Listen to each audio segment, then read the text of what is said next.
안녕하세요. 건강한 집 건강하우스입니다. 내장지방은 체내의 시한폭탄이라 불리기도 하는데요. 심혈 질환을 일으켜 치매가 일어날 확률이 높고 비만과도 밀접한 관련이 있습니다. 세계보건기구에서 질병으로 선언한 비만은 대부분의 암들과 밀접한 관계를 가지며 각종 대사기능 문제와 뇌혈관 질환, 당뇨병, 특히 치매가 일어날 가능성이 높은데요. 내장지방이 많을 경우엔 이러한 위험성에 항상 노출이 되어 있다고 해도 과언이 아닙니다. 오늘은 내장지방을 없애는 효과적인 음식에 대해 알아보겠습니다. 영상 시청하기에 앞서 구독과 알림 설정 눌러주시면 감사하겠습니다. 건강을 위해 요즘엔 쌀밥보다 잡곡밥을 선호하시는 분들이 많으시죠? 그중 콩밥은 호불호가 분명히 갈리며 다 큰 어른도 꺼려하는 분들이 많은데요. 저도 어렸을 적 콩밥이 나오면 콩만 빼고 먹었다가 등짝 스매시 맞은 기억이 납니다.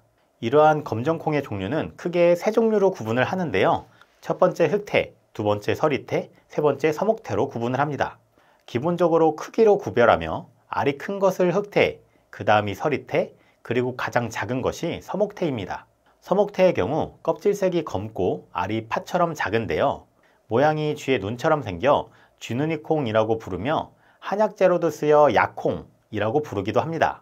겉 껍질 속을 까보면 속은 연한 녹색을 띠고 있습니다. 흑태의 경우도 껍질을 제거하면 일반 콩처럼 노란색의 빛을 띠며 서리태는 연두색을 띠고 있는데요. 검정콩을 사러 갔는데 종류를 몰라 당황하지 마시고 구별이 어렵지 않으니 천천히 살펴보시면 좋을 것 같습니다.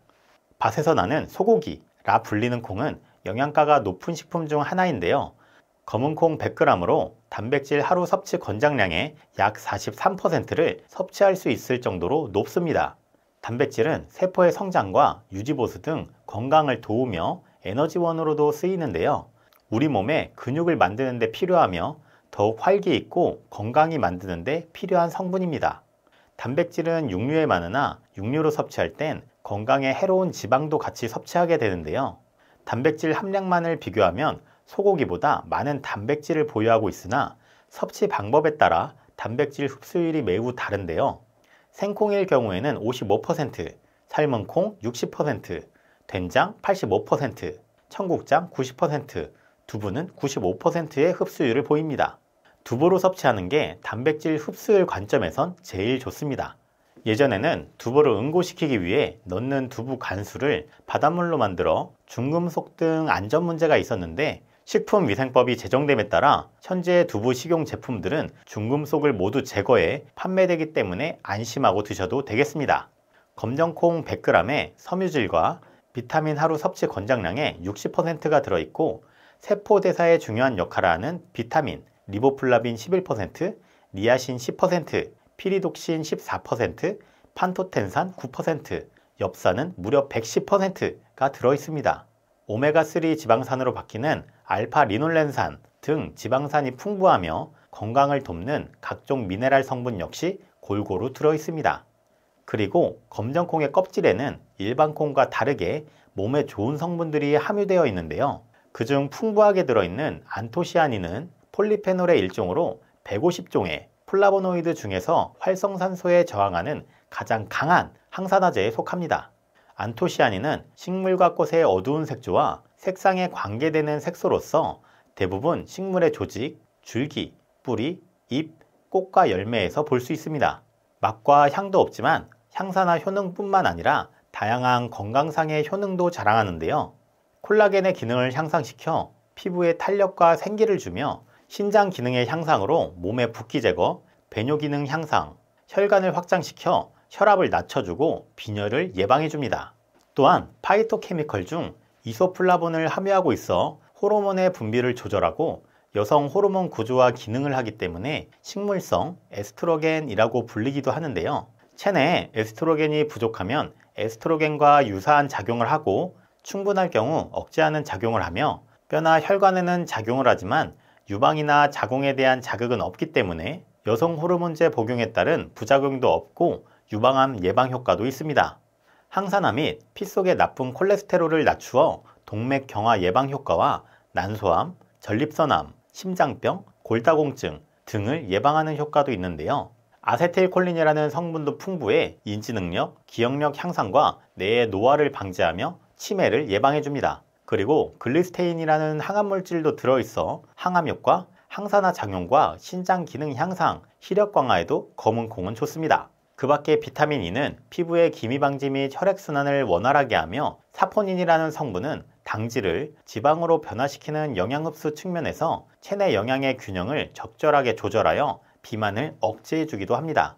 또한 내장지방 제거에 뛰어난 레시틴 성분도 풍부한데요. 이 내장지방은 장기 사이에 위치하고 체내의 시한폭탄이라 불리며 혈중 지방산 농도를 높이고 뇌졸중, 치매, 고혈압 등 각종 성인병의 원인이 됩니다.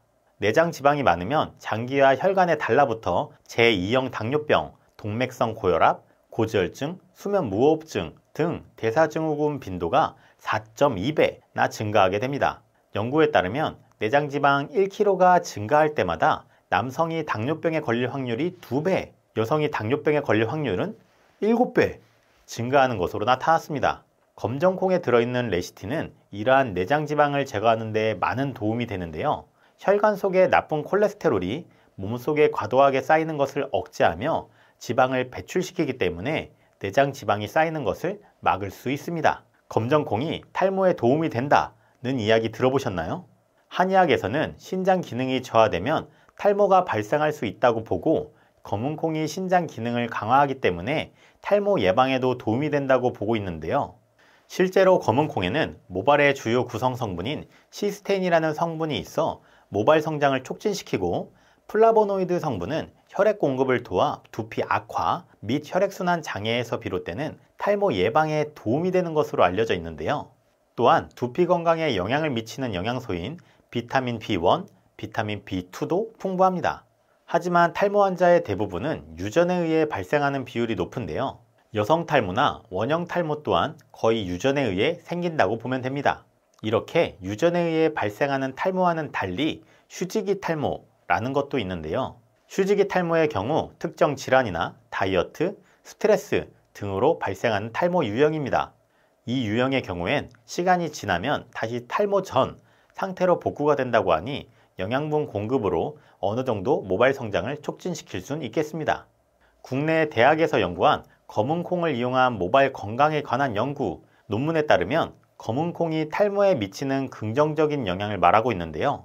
평균 나이 47세, 평균 탈모율 15%의 11명을 대상으로 진행하였고 피검자들에게 매일 검은콩 60g씩 3개월간 섭취하도록 한 후 두피 상태, 모발 굵기, 모발 생성수를 측정하였습니다. 대부분의 피검자들이 검은콩 섭취 3개월 후 두피 상태와 모공이 보통의 상태로 깨끗해졌으며 모발의 굵기는 14에서 31% 증가되었고 일부 피검자들은 같은 범위 내의 평균 모발수가 25개에서 38개로 53%가 증가한 모습을 보였는데요. 피검자들 모두 모발의 성장 속도, 머리숱 개선 효과를 100% 만족하는 것으로 나타났습니다. 이렇게 몸에 좋은 검정콩을 우리는 어떻게 섭취할 수 있을까요? 건강에 좋은 섭취 방법 몇 가지를 소개해 드리겠습니다. 첫 번째, 초콩으로 섭취하기. 검정콩 1컵을 10분가량 볶은 후 식초 2컵에 담가둡니다. 하룻밤 그대로 두었다가 섭취하시면 되며 1일 1회 섭취 시 20에서 30알 정도 드시면 고혈압과 신경통, 통풍 개선 효과가 있습니다. 두 번째, 솔잎과 검정콩가루. 솔잎을 깨끗이 씻고 말린 후 빻아줍니다. 콩도 갈아 1:1 비율로 섞은 다음 냉장고에 보관해 주시면 되며 밥 먹기 전 미숫가루 먹듯 물에 타서 마시면 됩니다. 솔잎의 분량이 많을 경우 변비가, 콩의 분량이 많을 경우 설사가 생기기 때문에 체질에 맞춰 조절해서 드시면 됩니다. 당뇨병과 고혈압에 좋으며 간장과 신장을 보호, 풍을 없애고 독을 풀어줍니다. 세 번째, 검은콩 두유. 검은콩 1컵을 12시간가량 불린 후 삶아줍니다. 불의 세기는 강하게 해주고 끓여주는데 덜 삶으면 비린맛이 나고 오래 삶으면 칙칙한 색과 단내가 납니다.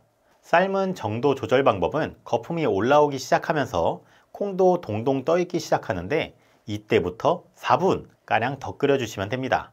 삶아진 검은콩을 체에 받쳐 물기를 빼준 후 믹서기에 검은콩, 두유, 소금을 넣고 곱게 갈아줍니다. 체에 한번 걸은 후 꿀을 섞어 그릇에 담아 놓으면 완성! 네 번째, 검은콩 차. 검은콩 1컵을 씻은 뒤 잘 말려주고 말린 콩을 중약불에서 타지 않게 볶아줍니다. 냄비에 볶은 검은콩과 물 2컵을 넣고 10에서 15분간 끓여주면 됩니다. 마실 때 꿀이나 설탕을 타서 마셔도 되며 생강 한 조각을 넣어 마시면 치매 예방과 해독작용, 다이어트 효과도 극대화됩니다. 만들어두고 보리차처럼 마시는 것을 권장드립니다. 5번째, 검은콩 술. 검은콩 술은 흑두주 또는 두림주라고 불리는데요. 고혈압과 당뇨병, 요통, 신경통, 신장병 등에 좋습니다. 검은콩 200g을 깨끗이 씻은 뒤 프라이팬에 노릇노릇하게 볶아줍니다. 볶아진 콩과 소주 1리터, 설탕 5에서 10g을 용기에 넣습니다. 완전히 밀봉하여 시원한 곳에서 3개월 정도 숙성시키면 완성! 마시는 양은 특별히 정하지는 않으나 지나치게 섭취하지 않도록 합니다. 그 밖에 검정콩 섭취 시엔 주의점이 있는데요. 검정콩은 간 손상을 유발할 수 있는 헤마글루티닌을 포함하고 있고 렉틴과 트립신 흡수를 방해하기 때문에 섭취 시 반드시 담가두고 가열 조리해야 합니다. 생으로 드실 경우 설사, 현기증, 메스꺼움, 구토, 복통과 같은 부작용이 발생할 수 있으며 검정콩은 기본적으로 찬 성질의 음식이기 때문에 평소 몸이 냉한 분들은 많이 드실 경우에 동일한 부작용이 있을 수 있습니다. 또한 과다 섭취 시에도 설사와 복통의 증상이 있어 하루 35g 정도 섭취하는 것을 권장드립니다. 오늘 준비한 영상은 여기까지입니다. 영상이 도움이 되셨다면 구독과 알림 설정 부탁드리며 끝까지 시청해 주셔서 감사합니다.